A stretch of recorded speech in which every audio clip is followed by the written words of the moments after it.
Hello বন্ধুরা, আমি এসে গেছি প্রতিমাস রান্নাঘরে। আমি অনেকদিন বন্ধ ছিল রান্না করাটা। আপনারা সবাই ভালো আছেন তো? আমিও ভালো আছি। আমি আজকে রান্না করছি রুই কষা। বানাতে রাখছি রুই মাছ ভেজে রেখেছি, আর এর মধ্যে আছে পেঁয়াজ, আদা, রসুন, লঙ্কা সব পেস্ট করে দই দিয়ে আর শুকনো লঙ্কা দিয়ে মিশিয়ে রেখেছি।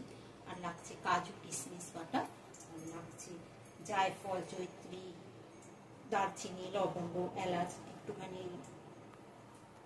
কড়াইতে, শুকনো কড়াইতে ভেজে নিয়ে গুঁড়ো করে রাখা আছে। আর কড়াইতে সর্ষের তেল দিয়ে ঘি দিয়ে দিতে হবে।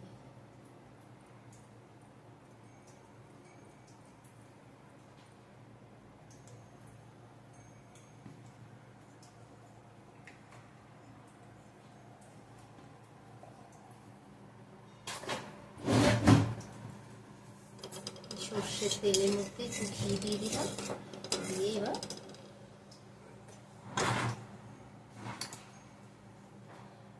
পেঁয়াজ, আদা, রসুন, টক দই, শুকনো লঙ্কা আর কাঁচা লঙ্কা সেগুলোকে একসাথে মিশিয়ে দিলাম।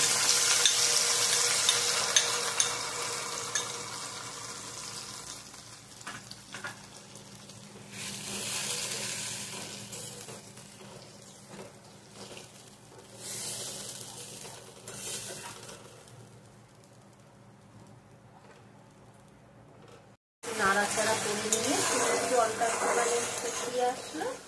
এবার এর মধ্যে কাজু বাদাম আর কিশমিশ বাটাটা দিয়ে দেবো।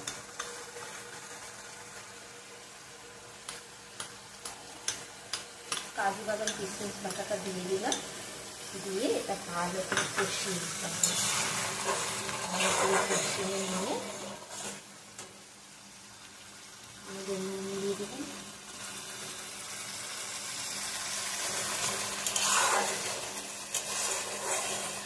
ভালো করে কষিয়ে নিয়ে তারপর মাছ ভেজে দিতে হবে।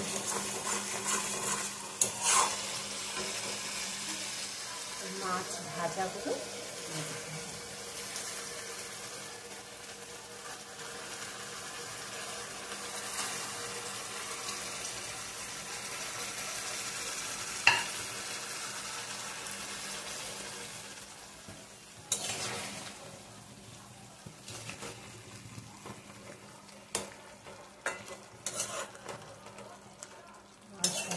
পাল্টে দিয়ে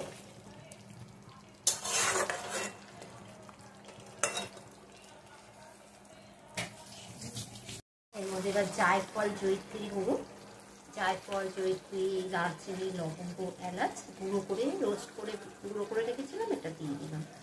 বেশ খানিকটা দিয়ে দিলে বেশ রাজকীয় ব্যাপার হয়ে গেল। এটা করে রান্না করে খাবে, খুব টেস্টি, খুব ভালো লাগবে। তৈরি হয়ে গেল রুই কষা। এটা রান্না করে খাবেন, দারুণ টেস্টি, খুব ভালো লাগবে। এই ভিডিওটি যদি আপনাদের ভালো লাগে তাহলে লাইক, শেয়ার করে, সাবস্ক্রাইব করে কমেন্ট করুন। Thank you.